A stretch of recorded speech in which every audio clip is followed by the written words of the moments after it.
할렐루야. 교회가 굉장히 리스폰스가 되게 좋은 것 같아요. 그러니까 반응이. 그래서 부목사님이 얘기하시면 아멘 아멘 하고 막 굉장히, 저도 그래서 되게 말씀 전하기가 편할 것 같습니다. 예. 그래서 저도 이제 제가 와서 이렇게 저도 같이 기도하면은 막 여기 하나님의 성령의 플로우가 그냥 흐름이 막, 그걸 제가 스스로 내가 기도를 하면서 느낄 수 있는데, 이 교회는 그게 있어요. 할렐루야. 엄청난 하나님의 이 성령의 권능이 이 교회를 잡기만 하면 정말 엄청난 일을 감당할 수 있는 그 잠재력이 있는 교회라는 걸 제가 느끼게 됐습니다. 이제 빈말을 하는 게 아닙니다. 이기학 감독님 제가 뵐 때 과거에 몇 번 내 아들이 목회하는데 아들을 내가 소개시켜줘야 된다고 소개시켜줄 거라. 근데 소개를 안 시켜주시는 거예요. 그래서 오늘 이렇게 왔는데 또 담임 목사님이 참 멀리 가 계시고, 언젠가 이렇게 제가 뵙기는 했습니다. 서남아에서 이제 태국에서 뵙기는 했는데, 이렇게 교회 와서 저도 이제 드디어 우리 목사님과 만남을 갖는구나. 그런데 애석하게 또 불발이 됐는데, 하나님께서 이제 적절한 그 타이밍을, 때를 주실 걸 믿습니다.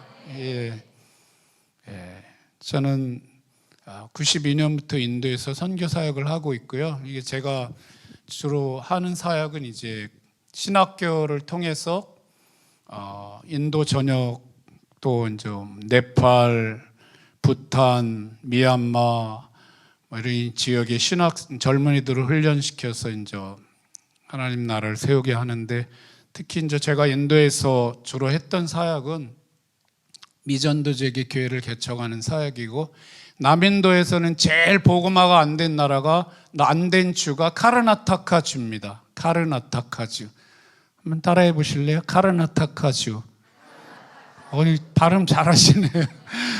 카르나타카 주 언어가 카나다라고 합니다. 카나다, 저쪽 미국 위에 카나다가 아니라 그 언어 이름이 칸나다 이러는데 칸나다라 그러고요.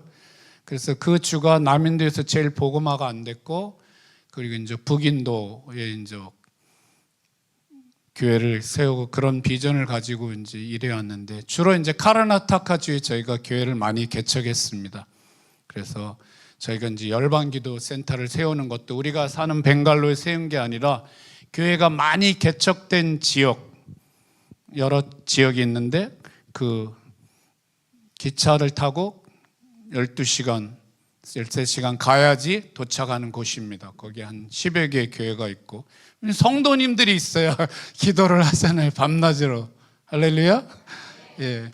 그래서 인도는 큰 나라라 10시간, 20시간은 아무것도 아닙니다. 우리 학생들 전도여행 가면 기차 타고 이틀을 기차에서 주무셔 보셨어요? 제 아내는 그렇게 해봤어요. 그런 지역에 가서 우리 복음을 전합니다. 그래서 인도를 위해서 많이 기도해 주시고, 제가 이제 잠깐 이제 설명을 드리겠습니다. 이거 앞을 보면서 하나요? 이렇게 돌아서 하나요? 잠깐 기도드리고 할까요? 하나님 감사합니다. 오늘 이 부족한 아들이 이곳에 말씀을 들고 섰습니다. 오직 하나님의 성령께서 말씀하여 주시옵소서. 교회는 성령이 하시는 말씀을 들을지라고 주님께서 말씀하신 것처럼 교회의 리더는 성령님이십니다. 오늘 말씀해 주시옵소서. 이곳 인천 제1교회를 축복하여 주시옵소서. 성령님께서 이 아들의 입술을 주장하여 주시옵소서. 예수님의 이름으로 기도합니다. 아멘. 제가 먼저 간단하게 파워포인트 준비한 거 사진 보고 간단히 작년에 다 설명드릴 수는 없고, 작년에 어떤 사역들을 우리가 했었는가 이제 간단히 소개해 드리겠습니다. 작년에 제가 네팔에 갔었고요. 원래는 아프리카에 이제 제가 젊어 보입니까? 나이가 들어 보입니까? 할렐루야. 제가 이제 60이 넘었는데 60이 이제 되기 전에 60이 딱 되면 감리교 목사는 70세 공식 은퇴거든요. 그럼 하나님 내가 60이 되면 그때부터 이제 공식적으로는 10년이 남고 물론 그 후에도 사역을 계속 하지만 하나님 제가 마지막 남은 10년을 무엇을 해야 되겠습니까? 그래서 여러분이 이제 생명이 끝나고 주님 앞에 서는데 저도 서야 되고 여러분도 서야 되는데 그래서 우리가 노후 준비도 해야 되지만 뭘 준비해야 돼요? 먼저 하나님의 백성들은 사후 준비를 해야 돼요. 우리가 죽으면 다 하나님 앞에 서서 직고한다 그랬어요. 우리가 행한 모든 것을 리포트하고 그리고 하나님께서 우리에게 맡기신 일, 우리 성경에 보면은 사도 바울이 그렇게 얘기하잖아요. 디모데에게도 내가 받은 미니스트리, 그 사역을 완수하라 그랬거든요. 하나님이 우리 각 사람에게 주신 그 사역, 사명, 하나님의 뜻, 그것을 우리가 완수했느냐 안 했느냐 굉장히 중요한 것이거든요. 그래서 우리가 이 세상을 살아갈 때 하나님의 뜻을 이루고자 하는 열망으로 불타야 되는 것입니다. 여기 생명을 걸어야 되는 것입니다. 그런 사람은 사후 준비를 하는 사람이. 노후 준비, 여러분 은퇴해서 더 좋은 집에서 편안하게 여생을 10년 20년 살다가 그리고 가는 건데 우리가 하나님 나라 가면 이제 영원히 주님과 살고 앞으로 천년왕국도 주님도 재림하시고 천년왕국도 오고 새하늘과 새 땅이 오는데 그곳에 우리가 주님과 함께 다스리면서 영원히 사는 것입니다. 여러분, 우리 생명이 그냥 끝나는 게 아니에요. 여기서 그럼 우리가 사후 준비를 해야 되는 것입니다. 제가 이 말을 하고 있죠. 그래서 제가 이제 기도하면서 뭘 해야 되겠습니까? 주님, 하나님께서 그런 마음을 주셨습니다. 앞으로는 내가 인도에 3개월 있으면 아시아와 아프리카 가난한 나라들에 가서 이제는 영혼을 구원하는 일을 해라. 그래서 다니엘서 12장 3절인가 보면 많은 사람을 옳은 대로 돌아오게 한 자는, 하나님의 의로 돌아오게 한 자는 어떻게 된다? 하늘의 별과 같이 빛나리라. 할렐루야. 그래서 내가 인도에서 사역을 해왔지만 앞으로는 정말 많은 영혼을 구원하는 일을, 수많은 영혼들을 주님께 돌이키게 하는 일을 해야겠다. 그래서 제가 그걸 하고 있을까요? 안 하고 있을까요? 하고 있습니다. 그래서 지금 네팔을 간 것도, 여기 네팔을 이게 이제 네팔이 아니고 네팔 그 위에 비행기에서 찍은 건데 히말라야 산맥이고요. 제가 간 곳은 이제 당가디라는 곳인데 거기는 인도의 국경에서 가까운 곳인데 뭐 가까운 곳이라도 인도에서 이제 차를 타고 4시간 5시간 가는 곳인데 좀 덥지요. 카트만두는 약간 덜 더운데 약간 더운 지역이고 거기는 막 인도 국경에서 뭐 엄청 뭐 호랑이, 표범 막 이런 데들이 나오는 그런 지역입니다. 근데 거기에 이제 목회를 잘 하시는 차오드리란 목사님, 그 부모님도 목회하시고 뭐 그런 굉장히 사역을 잘하는 그 사역지에 가서 제가 이제 말씀을 전하고 가르치고 그런 일을 했습니다. 제가 넘기겠습니다. 가자마자 이제 셀 그룹, 그 패밀리 그룹 구역 예배 같이 참석해서 이제 제가 말씀도 주고 기도해 드리고, 이게는 그분들이 운영하는 이제 학교인데요. 뭐 아시지만 공식 학교지만 굉장히 건물이 가난한 지역이죠. 이런 뭐 아직 짓담한 건물처럼 그런 데서 여러 학년들이 공부하고 있고 선물도 인도에서 가져간 선물도 저희가 전달하고 이게 다 클래스룸입니다. 교실. 그리고 이제 그 목사님이 또 교회를 여러 곳에 개척하면서 이제 목회자들을 앉히고 저랑 비슷한 사역을 하는 신 목사님이세요. 본인이 목회하는 교회도 되게 크고 목회자 시골 교회 계속 방문하면서 이제 목회자들 기도해드리고 격려하고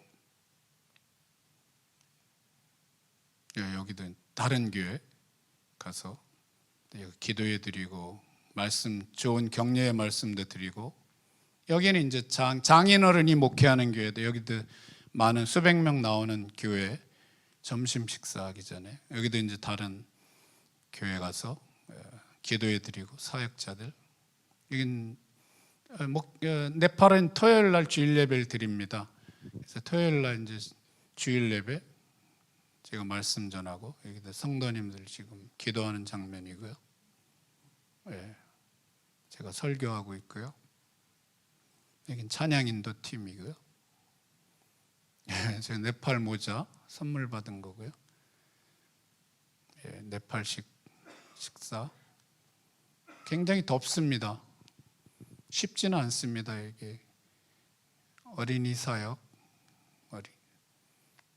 주일날은 이제 리더들 다 와서 이제 세미나하고 리더들 그 다음에 이제 기도해드리고 뭐 기름 부음과 어너인팅 위해서 기도해드리고 지금 제가 계속 강의하는 장면이고요.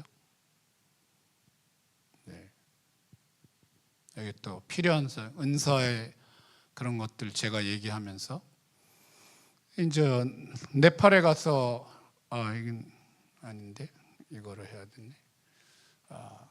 근데 네팔에 갔을 때 제가 좀 행복했던 게 뭐냐면 우리가 에베소서 1장 17절 18절에 보면은 사도 바울이 에베소 성도님들을 위해서 기도하면서 그렇게 얘기하지 않습니까?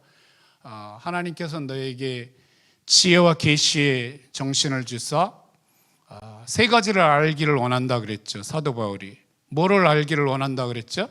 에베소 1장 17절 18절에 첫째로 계시와 지혜와 계시의 영이 너에게 임해서 하나님께서 너희를 향한 부르심의 소망을 알아야 된다. 무엇을 위해서 너희가 부르심을 받았는지, 그리고 두 번째는 너희를 향한 하나님이 주시고자 하는 유업이 얼마나 풍성한지 그걸 알아야 된다 그랬어요. 세 번째는 믿는 자들을 향한 하나님의 그 역사하시는 능력, 그 능력이 얼마나 큰지 그 계시가 너에게 임해야 된다 그랬거든요. 세 가지. 그래서 이제 저도 제가 선교사 나가기 전에 오래전이죠. 하나님께 받은 꿈이 있는데 이건 제가 그런 만들어낸 꿈을 얘기하는 게 아니라 성령으로부터 온 꿈이 있는데 제가 이제 그런 생각을 해요. 왜 하나님이 내게 주신 그 꿈이 빨리 온전히 성취되지 않는가 그런 이제 생각을 할 때가 있었는데 이 네팔에 가서 하나님께서 나를 향한 그 계획을 성취하고 계시는구나, 이제 성취하시는구나 그런 강한 그 느낌을 제가 받으면서 굉장히 제 마음이 행복해진, 그래서 되게 저에게 도움이 되고 유익이 됐던 그런 집회 순간이었습니다. 제가 이제 계속 다니니까요. 뭐 탄자니아도 가고 아프리카. 이거는 이번 달에 4월 달 초에 제가 이제 우간다에 가서 전도 집회를 했습니다. 우리가 간 지역은 아추나라는 지역인데 이제 그 공항 엔테베라는 공항 굉장히 먼 지역이고요.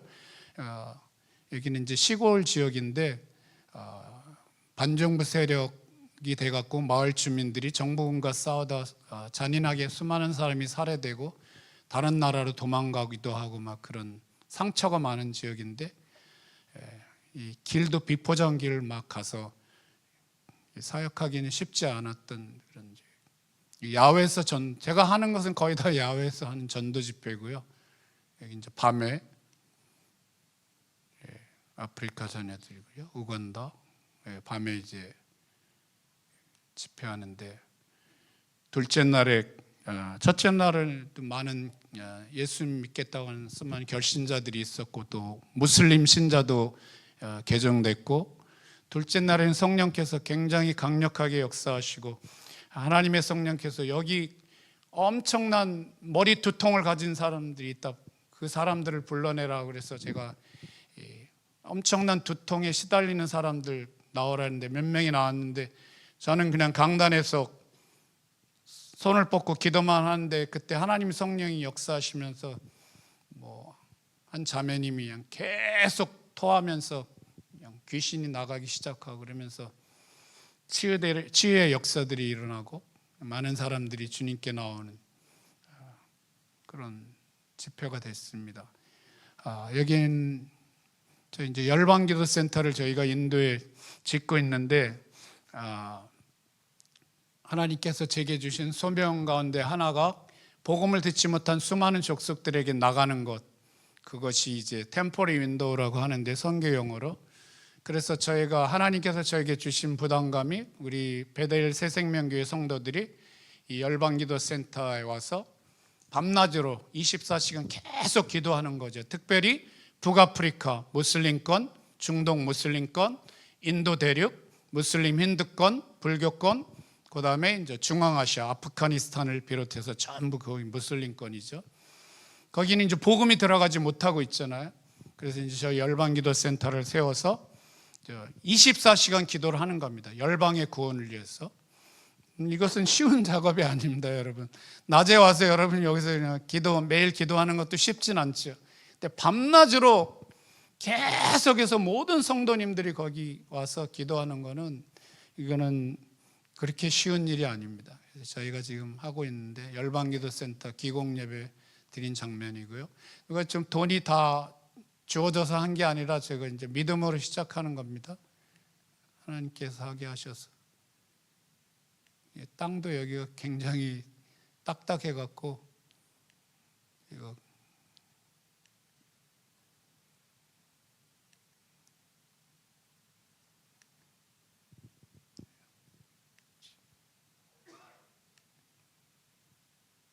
기초공사에 돈이 엄청 들어가요. 왜냐하면 예배당에 한 1,000명은 앉을 수 있는, 그렇게 줘야 된다고 하니까 기초공사에 돈을 엄청 쏟아부어 갖고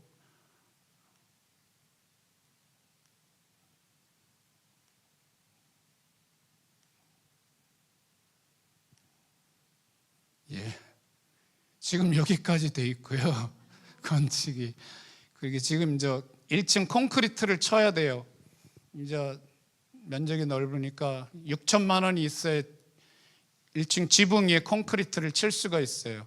절근 콘크리트를. 지금 돈을 모으고 있습니다. 여러분이 많이 기도해 주시고 관심을 가져주시기 바랍니다. 저의 뭐를 위해서 하는 게 아니에요. 지금 열방의 구원을 위해서, 열방의 구원을 위해서.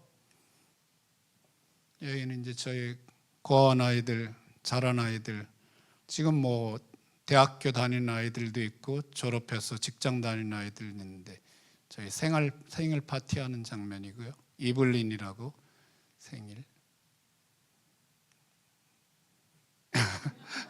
케이크 먹여주고.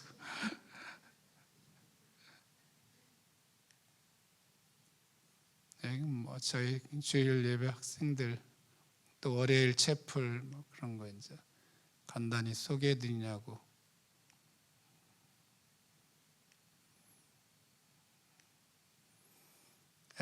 저희가 이제 7월 초에 6월 말 7월 초에 신학교 개강 예배한 장면이고요. 패컬티 교수님들 소개하는 시간이고요.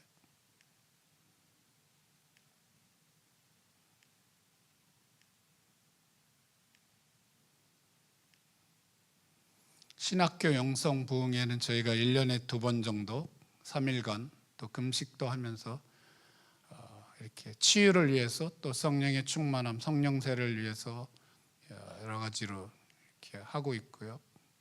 여기는 아마 제가 없을 때 오셨는데 내적 치유에 대해서 강의하신 것 같습니다. 학생들 나와서 기도하고.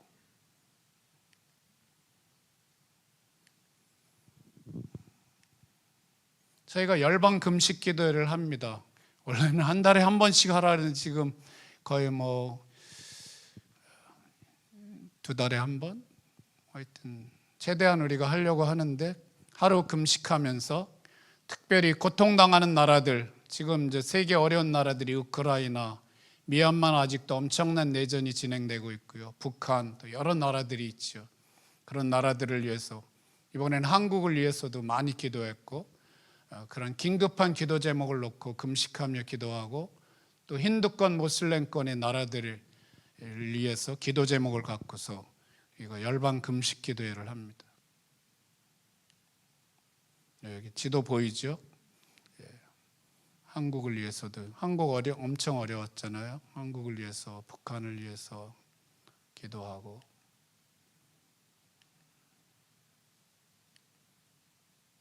여기는 아마 카타르 나라 위해서 지금 무슬림권 위해서 이제 적어놓고, 일본을 위해서도 기도하고 있고, 신학교 졸업생 전도여행을, 제가 이제 졸업생은 반드시 전도여행을 가야지 졸업할 수 있거든요. 그래서 인도에서 전도여행은 그렇게, 물론 모든 나라가 어렵지만 사실 제일 어려운 나라 중에 하나가 인도입니다. 곳곳에 반개종법이 있어갖고 전도하다가 누가 고발하거나 하면은 잡혀 들어가면 재판도 엄청 오래 가고 감옥에 바로 들어가고, 그래서 이거 저희가 졸업생 전도여행 이거를 하기 위해서 엄청난 기도로 준비를 합니다. 하나님의 보호하심과 인도하심. 기차를 타고 이틀간 웨스트 벵갈 이런 지역에 가서 저희가 우리 학생들, 졸업생들이 한 40명 넘었는데 전도여행 마을마다 찾아다니면서 저희가 복음 전하고 기도해주고 영혼 구원하고, 저녁에는 또 전도 집회도 하고, 수많은 사람들이 모였죠.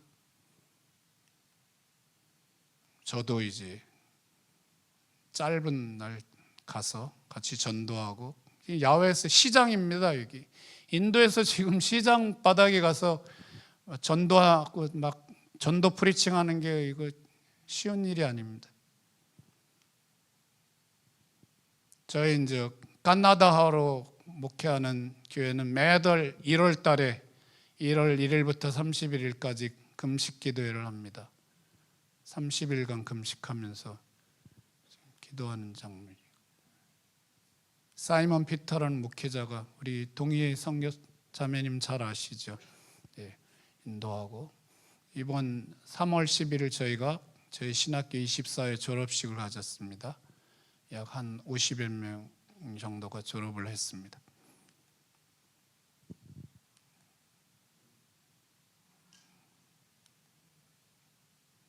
저희 소속교회 담임 목사님도 오셨고,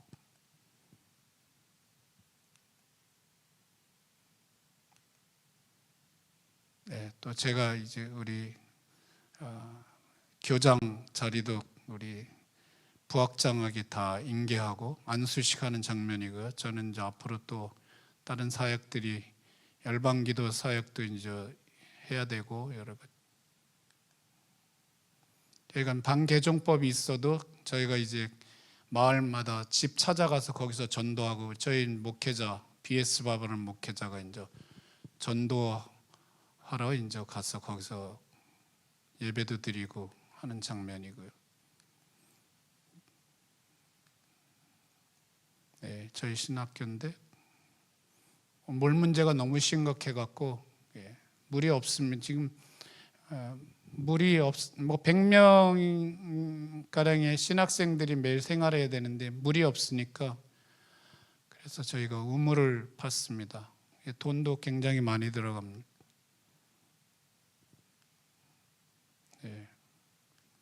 1340피트를 파갖고 샘이 2번 터져갖고 저희는 지금 이제 물 문제가 해결이 됐습니다. 할렐루야. 계속 기도해 주시기를 부탁드립니다. 오늘 제가 여러분과 나누고자 하는 말씀은 밤낮으로 드리는 기도는 역사를 만든다는 제목인데, 여러분, 우리가 이 대한민국의 현 상황과 미래를 생각하면서, 여러분, 저도 그렇지만 여러분도 많이 마음이 아프고 상하고 굉장히 한국의 미래를 걱정하셨을 것입니다. 또 저도 대한민국의 현재와 미래를 걱정하는 사람으로서 여러분 성경에 보면 선지자들이 그런 질문을 했죠. 하나님 왜 이 땅에서 악인이 형통하고 그리고 왜 하나님은 악한 일을 행하는 자를 바로 처단하지 않고 벌하지 아니하십니까? 질문하는 그 장면이 나오잖아요. 그런 질문이 자연스럽게 나오죠. 왜 악을 행하는 사람들 바로 하나님 처단하시지 않습니까?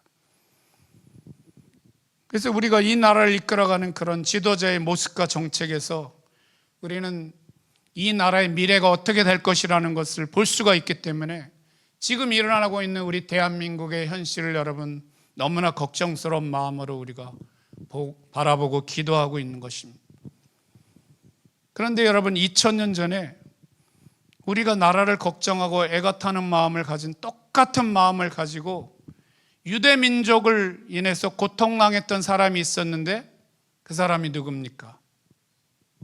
그 사람이 바로 사도 바울입니다. 로마서 9장, 10장, 11장을 잘 읽어보시면 오늘 밤에 가서 한번 읽어보세요. 주무시기 전에. 엄청나게 중요한 책입니다. 로마서 9장, 10장, 11장은 이스라엘의 구원과 미래를 알아가고 세계 선교를 이해하는 데 너무나 중요한 성경 말씀입니다. 여러분 사도 바울이 자기 민족을 어찌나 사랑했던지 그는 로마서 9장 1절에서 이렇게 얘기해요. 자기에게 큰 슬픔이 있고 마음에 그치지 않는 고통이 있다라고 얘기하고 있어요.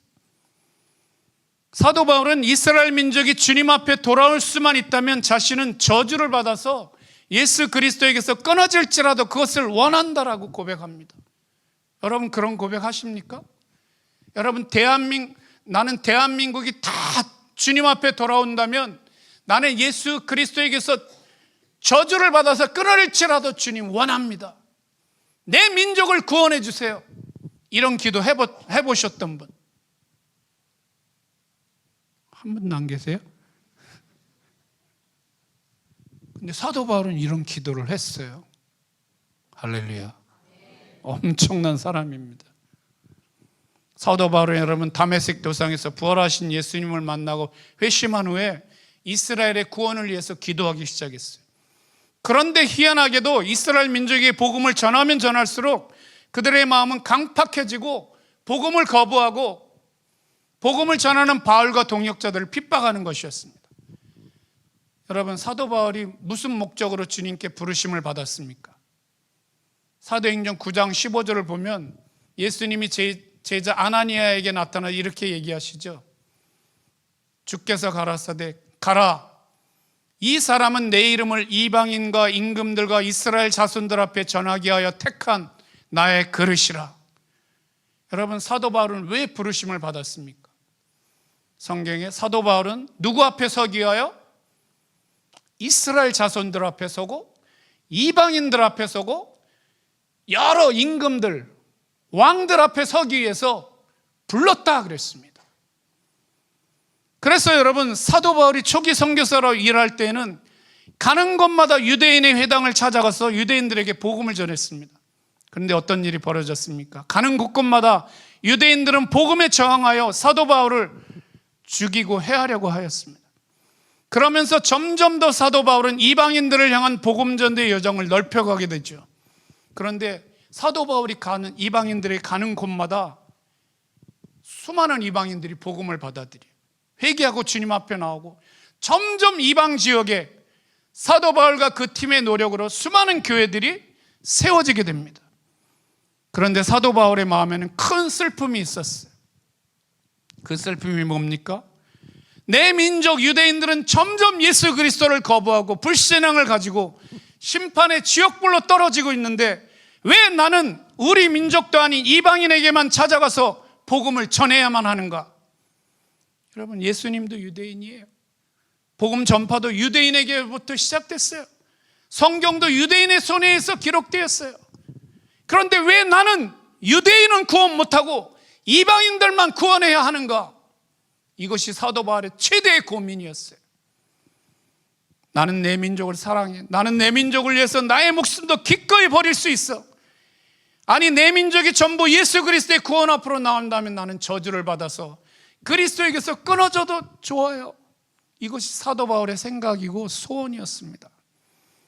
여러분, 피는 물보다 진하다는 말이 있습니다. 저희 아버님이 약 35년 전에 식도암에 걸려서 돌아가셨어요.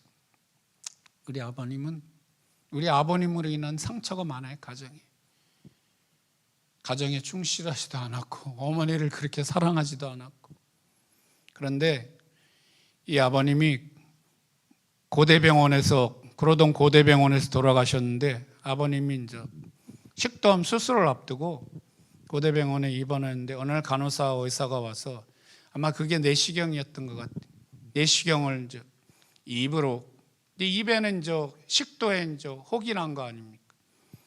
입을 통해서 이제 집어넣으려고 하는데 저희 아버님이 너무나 그냥 통증으로 인해 갖고 너무 힘들어하는 거예요. 근데 그때 제가 그걸 쳐다보고 있는 저의 마음이 너무나 고통스러운 거예요. 완전히 쓰러질 것 같은, 제가 인생에서 진짜 처음 경험했던 그것을 볼 수가 없는 거예요. 아버님이 괴로워하는 장면을. 정말 내 마음이 곤비해서 쓰러질 것 같은 그런 아픔을 제가 느끼게 됐어요. 저희 아버님이 여러분 돌아가시고 제가 3일을 울었어요. 3일을. 제 아버님이 그렇게 가정에도 충실하지 않았던 그런 아버님이었는데 너무너무 슬픈 거예요. 제 아버님 돌아가신 3일을 그냥 매일 눈물이 쏟아지는 거예요. 저는 여러분 사도 바울의 마음이 이런 마음이었을 거라고 생각됩니다. 왜 내 민족은 그리스도 앞에 돌아오지 않는가? 모든 이방 백성들은 회개하고 예수 그리스도를 영접하는데 왜 내 민족은 다 강팍해져 갖고 나를 핍박하고 죽이려고 하고 교회를 핍박하는가? 그렇게 애타도록 복음을 외쳐도 왜 우리 민족, 유대 민족은 완악하여지기만 하는가? 이 문제를 가지고 여러분 사도 바울은 하나님 앞에 부르짖었던 것입니다. 근데 하나님께서 사도 바울에게 이스라엘에 대한 비밀과 계시를 보여주셨던 것입니다. 그것이 뭡니까? 바로 이방인의 충만한 수가 예수 그리스도께 돌아오게 되면 마지막으로 온 이스라엘이 회개하고 주님 앞에 돌아오게 된다는 그 비밀을 깨닫게 된 것입니다. 그것이 바로 사도 바울이 로마서 11장 1절에서 이야기하는 것입니다. 그러므로 내가 말하노니 하나님이 자기 백성을 버리셨느뇨? 그럴 수 없느니라. 나도 이스라엘인이요 하나님의 아브라함의 씨에서 난 자여 베냐민 지파라. 하나님이 그 미리 하신 자기 백성을 버리지 아니하셨나니, 이렇게 얘기하고 있죠. 그리고 나서 로마서 11장 25절 26절에 중요한 비밀을 얘기하죠. 형제들아, 너희가 스스로 지혜 있다함을 명키하여 이 비밀을 너희가 모르기를 내가 원치 아니하노니, 이 비밀은 이방인의 충만한 수가 돌아오기까지 이스라엘의 더러는 완악하게 된 것이라. 그래야 온 이스라엘의 구원을 얻으리라. 이방인들의 충만한 수가 차면 구원으로 이스라엘이 그때부터 회개하기 시작하고 주님 앞에 나오기 시작한다는 그 비밀을 하나님으로부터 사도 바울이 받은 것입니다. 그래서 이제 사도 바울은 복음을 가지고 이방인에게 나가는 것이 너무나 즐거운 일이에요. 왜 그렇죠? 내가 복음을 가지고 이방인에게 나가서 수많은 이방인들이 돌아오면 충만한 이방인의 숫자가 차면 누가 회개한다? 이스라엘이 회개하니까 너무나 신나는 거예요. 막 춤을 추면서 이방인들에게 나가게 됐던 것입니다. 그런데 여러분, 지금 이방인들이 예수 그리스도 앞에 다 나오고 있습니까? 한번 세계 지도를 펴놓고 다 보십시오. 이방인들이 주님 앞에 지금 나오고 있습니까? 예수님도 마태복음 24장 14절에 이 천국 복음이 모든 민족에게 증거되기 위하여 온 세상에 전파되리니 그제야 끝이 오리라. 근데 모든 민족에게, 족속에게 복음이 전파됐습니까? 아니죠.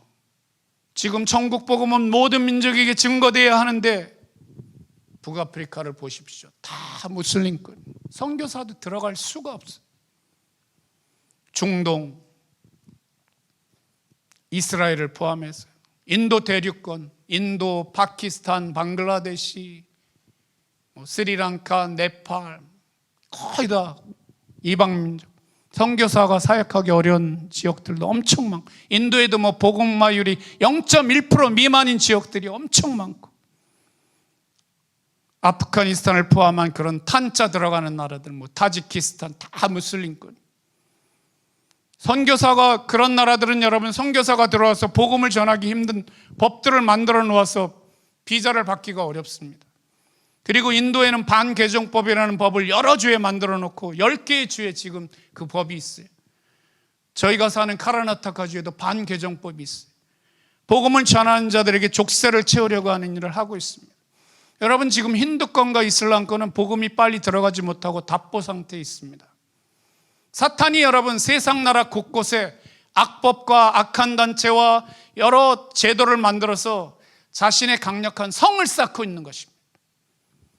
여러분, 이 사탄이 쌓아놓은 이 성들이 너무나 견고하여서 교회와 선교사들이 이 성을 무너뜨리고 복음을 들고 나가야 하는데, 지금 이 상태가 너무나 안 좋으니까 선교사들도 지금 힘든 전투를 하고 있는 것입니다. 그러면 이 성을 무너뜨리는 방법은 무엇입니까?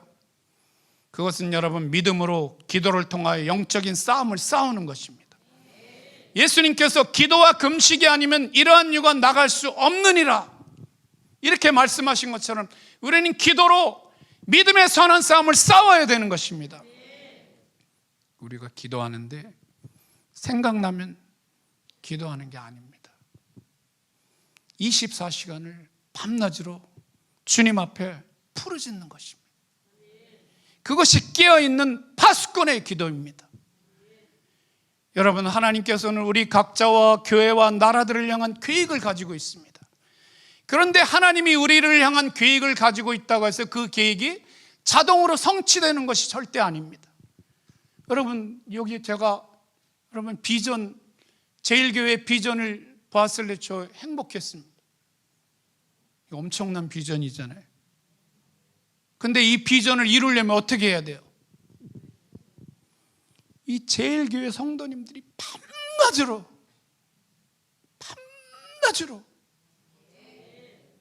이해하시겠죠? 무슨 말 하신? 밤낮으로 시도 때도 없는 거예요. 주님의 얼굴을 구해야 되는 거예요. 그것이 저와 여러분의 기도에 달려있는 거예요. 하나님께서 이스라엘을 위하여 계획을 가지고 계시다고 해서 그것이 그냥 자동으로 성취될까요? 그렇지 않습니다. 그 계획이 성취되도록 밤낮으로 부르짖는 중보의 기도가 반드시 있어야 되는 것입니다.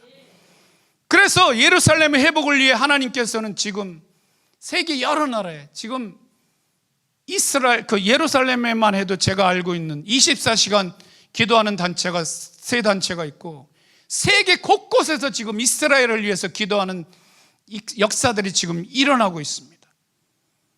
계시록 5장 8절에 이런 말씀이 있죠. 책을 시하심에 네 생물과 24장로들이 어린 양 앞에 엎드려 각각 검은고와 향이 가득한 금대접을 가졌으니 이 향은 성도의 기도들이라. 오늘 여러분이 이곳에서 막 부르짖어 기도한 것이 향이 되어서 하늘에 올라가는데, 하나님 앞에 금 그릇이, 금 대접이 있대. 그게 다 거기 들어있는 것이 기도래요. 그 향이, 이 기도가 향이 돼갖고 올라가서 금 대접에 떨어지는데 그 대접에 양이 차야 되는 것입니다. 기도의 양이 채워야 되는 것입니다. 이사야 62장 1절이 말씀하죠. 나는 시온의 공의가 빛같이 예루살렘의 구원이 횃불같이 나타나도록 시온을 위하여 잠잠하지 아니하며 예루살렘을 위하여 쉬지 아니할 것인즉. 6절 7절이 뭐라고 얘기합니까? 예루살렘이여 내가 너의 성벽에 파수꾼을 세우고 그들로 종일 종일 잠잠치 않게 하였느니라. 너희 여호와로 기억하시게 하는 자들아 너희는 쉬지 말며 또 여호와께서 예루살렘을 세워 세상에서 찬송을 받게 하시기까지 그로 쉬지 못하시게 하라. 종일 잠잠치 않게 하였느니라. 밤낮으로 잠잠하지 말아라. 여러분, 밤낮으로 하나님을 깨워야 되는 것입니다. 하나님을 쉬지 못하게 해야 되는 것입니다. 파수꾼은 뭐 하는 사람이에요? 성 위에 올라가서 파수꾼은 자면 안 되는 거예요, 여러분. 자면 안 되는 거예요. 성 위에 올라가서 계속 무기를 들고 보는 것입니다. 적이 오는지 오지 않는지를 보는 것입니다. 그게 파수꾼입니다. 성경에 얼마나 얘기합니까? 예수님이 뭐라고 말씀하셨습니까? 깨어라! 깨어 있어라! 너희는 한 시간도 나와 함께 할 수 없느냐? 자는 제자들에게 깨어 있어라! 시험에 들지 않도록 깨어 있어라! 사도 바울이 디모데에게 뭐라고 얘기합니까? 깨어 있어라! Be watchful! 깨어 있는 사람이 성령의 음성을 들을 수 있는 것입니다, 여러분. 잠자는 사람은 듣지 못하는 것이에요. 미련한 아들은 추수 때에 잠을 잔다 그랬습니다. 지금이 여러분 추수 때입니다. 예수님 뭐라고 얘기하셨습니까? 너희 눈을 들어 온 들판을 쳐다봐라. 모든 것이 휘어져 추수하게 되었도다. 그런데 추수할 곡식은 많은데 누가 없다? 일꾼이 없다. 준비된 일꾼이 없다. 그러니까 너가 하나님의 아버지께 기도해라. 뭐라고 기도해? 주여, 추수할 일꾼을 보내주시옵소서. 준비된 일꾼을 보내주시옵소서. 할렐루야. 예, 깨어있는, 굉장히 중요한 것입니다. 리더가 되는 사람들, 지도자가 되는 사람은 깨어 있어야 되는 것입니다. 오늘 여러분에게 그런 깨어있는 은혜를 주시기를 바랍니다. 깨어있는 사람은 성령의 음성을 들을 수가 있습니다. 어느 시대건지 하나님이 잠잠하셨던 때들이 있어요. 신구약 중간기대, 예수님 오시기 전에 근데 그때도 깨어있던 사람들이 있어요. 시므온, 안나, 이 사람들은 성령의 음성을 듣는 거예요. 메시아가 온다. 지금 성전에 들어가 봐라. 거기 메시아가 왔다. 여러분, 성령께 민감한 여러분 되시기 바랍니다. 여러분, 성령님은 굉장히 인격적입니다. 하나님께서 저에게 가르치시죠. 성령의 음성, 언제 기적이 일어나느냐? 성령께서 우리에게 오셔서 말씀하실 때 양심과 함께 말씀한다 그랬지. 사도 바울이 잠잠하게 말씀하십니다. 근데 여러분, 성령의 음성을 우리가 무시하면 절대로 기적은 일어나지 않습니다. 그러나 성령의 음성을 민감하게 알아듣고 매일 순종해서 나가는 사람에게는 기적이 일어납니다. 하나님의 선하심과 인자하심을 날마다 체험할 수 있습니다. 그게 다윗의 삶이잖아요. 다윗은 예배자. 다윗과 같은, 다윗을 뛰어넘는 예배자가 있습니까? 벌써 다윗은 찬양과 경배로 감사로 훈련이 된 사람. 하루에 7번씩 찬양하겠다. 다윗은 자리에 앉자마자 어디에 들어갑니까? 벌써 하나님의 임재에 들어가 있어. 주님과 대화하고 있어요. 예배에 훈련된 자. 할렐루야. 오늘 여러분 이곳에 나오셔서 예배하셨죠? 점점 계속 우리가 해야 됩니다. 싸우면서 하나님의 임재로 우리가 들어가는 것입니다. 지성소 안으로 들어가서 하나님의 날개 그늘 아래 우리가 거하게 되고 하나님의 보호하심을 받고 공급하심을 받게 되는 것입니다. 그래서 하나님께서, 여러분, 예수님께서도 뭐라 그랬습니까? 항상 기도하고 낙심치 말아야 된다고 하시면서 과부의 얘기를 하셨잖아요. 그 과부의 얘기를 하면서 예수님께서 뭐라 그랬습니까? 하물며 하나님께서 그 밤낮 부르짖는 택하신 자들의 원한을 풀어주시지 않겠느냐. 밤낮 부르짖는 자들. 사도 바울도 이렇게 얘기했죠. 참 과부로서 외로운 자는 하나님께 소망을 두어 밤낮으로 항상 기도를 하거니와. 유혹을 이기는 방법, 밤낮으로 나가는 것입니다. 주 예수여 오시옵소서. 마라나타가 여러분 종말론의 신앙이 아니라 지금 주님, 여러분의 순간순간마다 누가 여러분을 찾아오셔야 돼요? 예수님이 오셔야 돼요. 주 예수여 오시옵소서. 저도 아침에 일어나면 항상 주 예수여 오시옵소서. 저에게 오시옵소서. 순간순간마다. 그것이 우리에게 유혹을 이기는 힘과 능력을 주는 것입니다. 사도 바울도 밤낮 기도하는 사람이었어요. 디모데후서 1장에 보니까 나의 밤낮 간구하는 가운데 쉬지 않고 너를 생각하며 기도한다. 디모데를. 할렐루야. 여러분 기도의 용사가 되시기 바랍니다. 아마 이 인천제일교회는 제가 딱 오니까 감이 틀려요. 벌써 감이 틀리다고 느낌. 하나님이 엄청 큰 일을 행하실 교회예요. 여러분 누가 한번 고린도후서 2장 12절 읽어주실래요? 고린도후서 2장 12절. 제가 금방 마칩니다. 10분만 기다려주시면 다 마칩니다.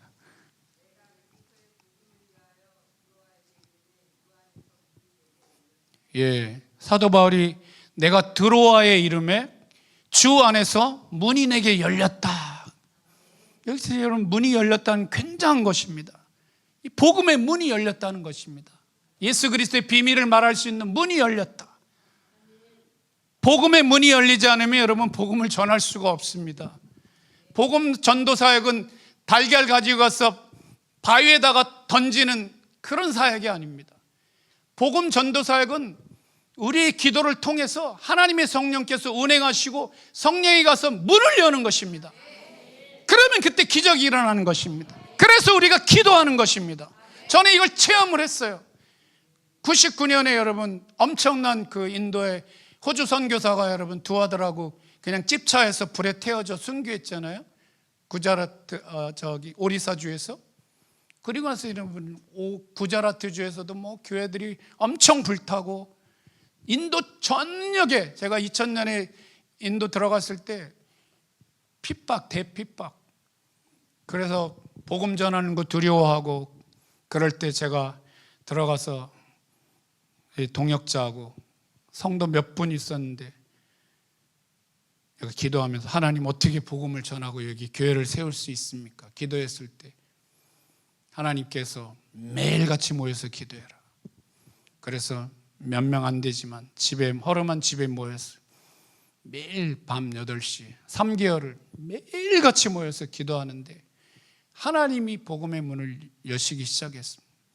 막 귀신 들린 사람들이 초청을 하고 병든 사람들이 초청을 하고 가서 막 귀신 쫓고 병자들 위해서 기도하고 그러면서 복음의 문이 막 열리는 것을 제가 체험을 했습니다. 그래서 문이 열렸다는 건 굉장한 것입니다. 여러분 사탄이 하는 일은 계속하여 복음의 문을 닫으려고 하는 것입니다. 인도에는 비자법을 바꾸고 또한 방개정법을 만들게 해서 복음 전파를 방해합니다. 아프가니스탄이라는 나라는 미국이라는 거대한 나라가 한밤중에 여러분 다 아시죠? 그 모든 무기를 버려두고 한밤중에 그냥 다 도망가 버렸어요. 미국이라는 나라가. 이슬람 최고 근본주의 집단 탈레반이 정부 권력을 찬탈해서 선교사들이 다 떠나고 복음 전파를 할 수 없는 나라로 만들어 버립니다. 이게 사단이 하는 역사입니다. 사탄은 하나님의 나라가 세워지지 못하게 전 세계에서 일을 벌이고 있는 것입니다. 사탄은 여러분 그의 계획과 괴계가 있습니다. 성경이 얘기하는 것입니다. 여러분 사탄이 있다는 걸 믿으세요? 안 믿으면 여러분만 손해입니다. 보이스피싱 믿으세요? 믿으세요? 안 믿으세요? 안 믿으면 여러분 손해. 속이는 자가 있다는 것입니다. 진짜인지 알고 돌을 집어넣는데 가짜라는 거예요. 그게 사단이 하는 역사입니다. 여러분 모르면 당하는 것입니다. 이것이 여러분 사탄이 괴계를 가지고서 일하는 거죠. 고린도서 16장 8, 9절에 사도 바울이 얘기합니다. 내가 오순절까지 에베소에 유하라 하면 내게 광대하고 공효를 이루는 문이 열리고 대적하는 자가 많음이니라. 내가 에베소에 계속 있으려고 하는데 그거는 왜냐하면 복음의 문이 효과적으로 지금 열리고 있다. 근데 나를 대적하는 자가 엄청 많다. 할렐루야. 인도에 유명한 전도자가 있었어요. 디나카란이라고. 이분은 은행에 다니던 분이었는데 자살하려다가 성령 세례를 받았어요. 그래갖고 전도자가 됐어요. 그리고 하루는 매일 가족 기도회를 했는데 그 가족 기도회를 하는 중에 예수님께서 나타나셔 예수님과 만남을 가졌어요. 대화를 했어요. 예수님과 계속. 그러면서 신유의 은사들이 막 강력하게 나타나기 시작하고 가는 곳마다 사람들이 구원되고, 디나카란이라는 목사님인데 이분이 이제 돌아가셨는데, 이분이 어떤 저희가 사는 벵갈로 교회에 오게 됐어요. 그래갖고 이제 그 교회가 이제 가난한 사람들이 한 몇천 명 나오는 교회인데, 그게 담임 목사님 아들이 저하고 친해요. 그래서 그 디나카란 목사님이 오는데, 김대균 선교사 우리 교회가 아니라 다른 데서 큰 집회를 한대요. 그라운드 넓은 곳. 나 오겠냐고, 내가 와서 기도했으면 좋겠다고. 근데 우리 교회도 예배가 있는데, 그래서 근데 제 여기에 누가 말씀하셔요? 성령님이 뭐라고 말씀하셨을까요? 이 디나카란 목사님이 곧 돌아가실 거다. 너가 가서 축복 기도를 받아야 된다. 그래갖고 제가 갔지요. 가서 이제 예배 시간에 대표 기도를 제가 하고, 그리고 다 예배가 끝나고 이 목사님이 가려고 하는데, 목사님이 너무 쇠약해진 거예요. 그러니까 보디가드가 와갖고 절대 못 만진다, 목사님. 노타치. 그래갖고, 근데 그 목사님이 저 차에서, 디나카란 목사님이 저를 오라고 그러는 거예요. 그래갖고 제가 가서 저 한 사람만 받은 거예요. 기도를, 특별 기도를. 그 목사님이 저에게 안수 기도를 하면서 기도를 하는데 뭐라고 기도했을까요? 알아맞히시면 뭐라고 기도했을까요? 그 목사님 뭐라고 기도했냐면, 여러 가지 하나님의 계획이 나를 향해서 있는데 나를 대적하는 원수들이 엄청 많다. 할렐루야. 하나님이 여러분에게 주시고자 하는 유업이 엄청 커요. 엄청난 유업을 주시기 원하세요. 그런데 누가 있을까요? 그 유업을 받지 못하게 하는 원수가 있는 것입니다. 그 원수가 나를 대적하고 있는 것입니다. 그래서 여러분 시편을 읽어보세요. 시편 1편에서 150편까지 다윗의 시가 엄청 많잖아요. 다윗이 뭐라고 기도합니까? 하나님, 내 원수로부터 나를 지켜주세요. 하나님, 내 원수를 갚아주세요. 밤낮 기도하는 게 원수를 갚아주세요. 원수들로부터 지켜주세요. 원수에게 승리하게 해주세요. 내게 자비를 베푸셔서 하나님의 그 은총이 나와 함께 있는 것을 원수들이 보게 해주세요. 항상 그 기도하는 거 아닙니까? 우리를 대적하는 여러분 원수들이 있습니다. 할렐루야. 그런데 그래서 사단이 복음의 문을 계속 닫으려고 하는 것입니다. 그래서 우리가 믿음의 선한 싸움을 싸워야 되는 것입니다. 오늘 이곳에 나온 것은 여러분이 믿음의 선한 싸움을 싸우기 위해서 나오신 것입니다. 곧 끝납니다. 왜 안 끝나냐고 생각하시는 분? 곧 끝납니다. 염려하지 마세요. 저 되게 길게 시간 쓰는 사람이 아니에요. 고린도후서 2장 11절에 바울이 이렇게 얘기합니다. 이는 우리로 사단에게 속지 않게 하려 함이라. 우리가 그 괴계를 알지 못하는 바가 아니로라. 사단에게 속지 않게 하려 함이라. 에베소 6장의 사도 바울이 하나님의 전신갑주를 입으라라고 얘기하죠. 왜 하나님의 전신갑주를 입어야 되는가? 11절에 이렇게 얘기하죠. 마귀의 괴계를 능히 대적하기 위하여 하나님의 전신갑주를 입으라. 모르면 당하는 것입니다. 마귀의 악한 계획을 우리가 대적하려면 우리가 하나님의 전신갑주를 입어야 한다는 것입니다. 믿음을 갖고 진리 위에 서서, 하나님은 항상 자비와 진리를 보내시잖아요. 우리가 진리 위에 딱 서면 이 사람은 흔들리지 않는 것입니다. 진리에, 그래서 하나님의 성령이 오시면 우리를 항상 진리 가운데로 인도하십니다.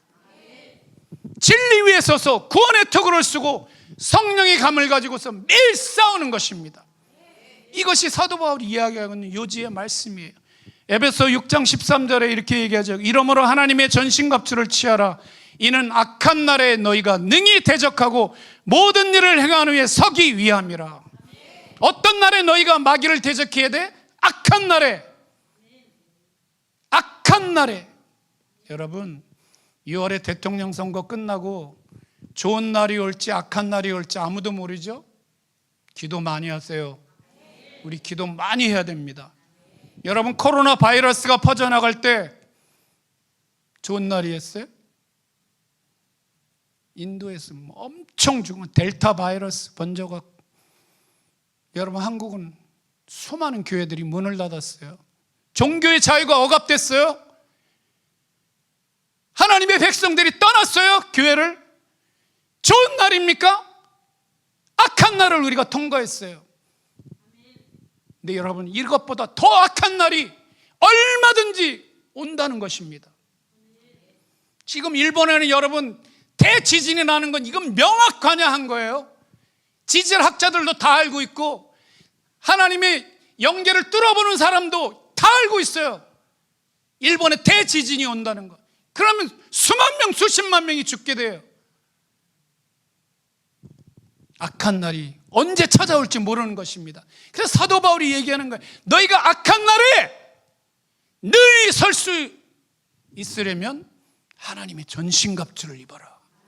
할렐루야. 그래서 우리는 이기는 자가 되는 것입니다. 우리에게 어떤 악한 날이 오더라도 우리가 믿음으로 서 있으면, 여러분, 하나님의 피로 계약 맞은 백성은 절대 망하지 않습니다. 하나님께서 우리를 보호해 주시는 것입니다. 여러분, 하나님이 우리에게 예배의 자유를 주셨어요. 하나님을 자유롭게 섬길 자유를 주셨어요. 우리 대한민국은 정말 축복받은 나라예요.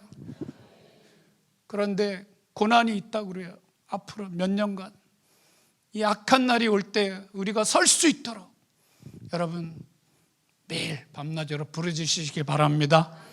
그래서 우리가 우리 민족의 역사의 흐름을 바꾸려면 이스라엘과 어깨를 나란히 하면서 하나님의 택한 백성으로 하나님의 거룩한 손이 되고 발이 되어서 전 세계를 살리고 축복하는 일을 하려면 우리 교회가 잠에서 깨어 일어나 밤낮으로 부르짖고 하나님의 얼굴을 구해야 되는 것입니다. 여러분, 우리가 어느 족속이에요? 셈족, 야벳, 함족, 노아의 세, 어느 족속이에요? 잘 모르시는구나. 우리가 셈족의 후손이라고 다 얘기하고 있어요. 창세기 10장 21절 25절에 보면 노아의 그 자손이 쫙 퍼지면서 거기서 셈족, 야벳, 햄족이 나오잖아요. 세 족속이. 근데 이제 셈족이 대표적인 나라가 누구예요? 이스라엘이거든요. 그 셈의 아들들이 쭉 나오면서 나중에는 누가 나오면 에벨이란 사람이 나와요. 에벨은 두 아들을 낳아요. 하나의 이름은 벨렉이고 하나의 그 동생의 이름은 누구예요? 욕단이에요. 그런데 아브라함이 누구에게서 태어나요? 벨렉의 자손에게 태어나요. 셈의 그 핏줄에서. 그러면은 이 욕단이라는 사람이 만약에 우리 고조선의 그 시조가 되는 단군이라면 우린 여러분 이스라엘의 동생이에요. 할렐루야. 엄청난 얘기 아닙니까, 여러분? 근데 우리가 고조선의 그 역사 연대기를 따지려면 뭐 어떻게 해요? 기본적으로 2333년 플러스 2025년 하면은 고조선이 언제 시작된지 그게 나오잖아요. 다 배우셨잖아요. 예? 근데 지금 역사학적으로 고고학적으로 지금 연구가 막 일어나고 있는데 이 욕단이라는 사람이 단군의 그라는 우리 시조일 가능성이 명백하다, 그런 증거들이 막 나오고 있어요. 그래서 지금 그 상형 문자를 썼잖아요. 고조선. 그 상형 문자하고 셈족의 후예들이 나와서 중동 근처에 살았을 때 그 언어, 상형 문자의 언어들이 거의 동일해요. 고조선의 그 저기하고. 지금 그런 연구들이 엄청 일어나고 있어요. 근데 제가 이거 얘기할 게 많이 있습니다. 이게 로마서에 보면은 이스라엘이 시기할 나라가 나오는데 이스라엘을 시기케 할 나라, 한 나라.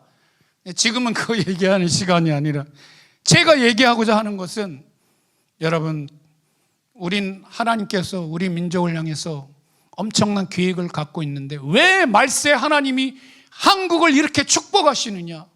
아무것도 아니었던 나라를 온 지금 세계에 알려지게 해서 뜨는 나라, 그냥 모든 몽골 사람도 다 한국, 몽골 청년들은 다 한국 오는 게 비전이야. 어떻게 한국이 지금 이런 나라가 됐느냐? 인도에도 다 한국 드라마 보고 뭐 까만 사람들도 이제는 다. 어떻게 왜 도대체 이런 일이 벌어지고 있는 거냐? 하나님의 계획이 있다는 것입니다. 할렐루야. 그래서 여러분 성경에 그 자손들이 그 벨렉의 자손들이 동쪽 산으로 이동해서 그 끝에 거했다고 했는데 바로 우리나라가 동쪽 끝에 70%가 우리나라가 산이잖아요. 그래서 한국이 아름다운 나라예요. 여러분 외국에 나가시면 알 거예요. 한국이 얼마나 좋은 땅이고 나라인지. 산이 이렇게 많은 나라, 물도 맑고, 대한민국 아름다운 우리 강산. 할렐루야. 할렐루야. 그래서 하나님은 우리 민족이 사명이 있기 때문에 여러분 우리 민족을 버릴 수가 없는 것입니다. 근데 고난이 있습니다. 그 고난을 우리가 뚫고 나가기 위해서 기도해야 되는 것입니다. 여러분, 하나님은 우리 민족에게 열방을 복음화하고자 하는 비전을 주셨습니다. 그런데 아직도 복음이 들어가지 못하는 복음의 변방이라고 하는 나라들의 선교사를 보내고 복음을 전하려면 여러분 우리가 해야 될 일은 그 나라의 구원을 위해서 밤낮으로 주님께 부르짖으며 하나님께서 성령을 통하여 복음의 문을 열어주시도록 간구해야 되는 것입니다. 하나님이 복음의 문을 열어야 돼. 근데 하나님은 그냥 열 수가 없어요. 무엇을 통해서 복음의 문을 여신다? 우리의 간절한 기도를 통해서. 그래서 여러분 하나님이 성령이 역사하시가 않으면 순간적으로 기적이 일어나는 겁니다. 제가 얘기했잖아요. 하나님이 이 헤드에이기 머리 통증이 심한 사람 불러내라. 제가 성령의 음성에 순종해서 불러내니까 그 다음부터는 성령이 역사하시잖아요. 스스로 자동으로 막 오바이트 하면서 쓰러지면서 막 귀신이 나가고.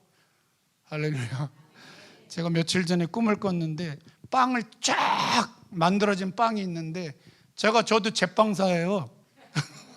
저도 바리스타고 빵이 딱 만들어진 빵이 있는데 아직 구워진 게 아니에요.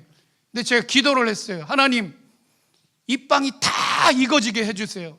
순간적으로 빵이 그냥 완전히 커져갖고 순간에.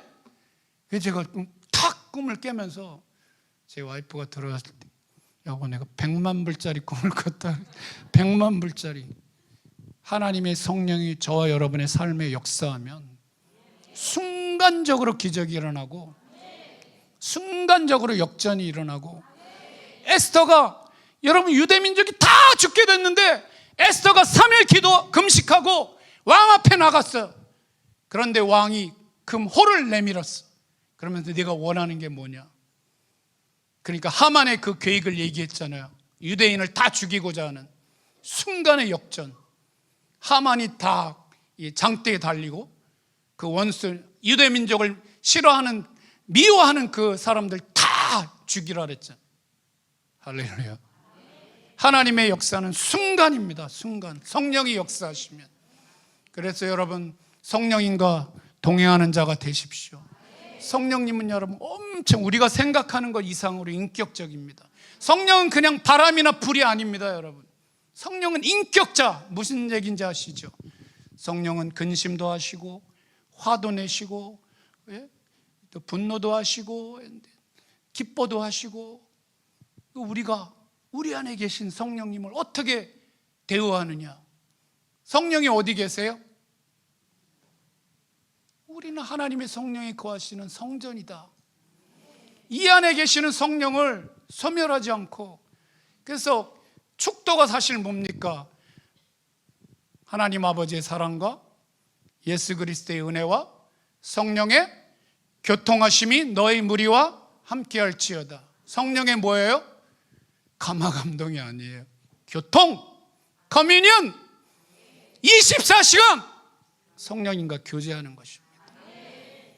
여러분이 그런 그리스도인이 되시면 이 제일교회는 엄청난 기적들이 일어납니다. 오늘 자매님이 와서 여기 간증하셨는데 그냥 뭐 간증하려고 여기다 막 다 줄을 설 거예요. 기도 열심히 하시잖아요, 여러분. 그냥 줄을 서갖고 하나님 저에게 이렇게 역사하셨습니다. 이렇게 선하심을 보여주셨습니다. 그런 기적들이 이 교회에 일어나기를 축원합니다. 열방을 위해서 밤낮으로 부르짖는 그 역사가 주님이 오실 때까지 지속되는 제일교회 되기를 축원합니다.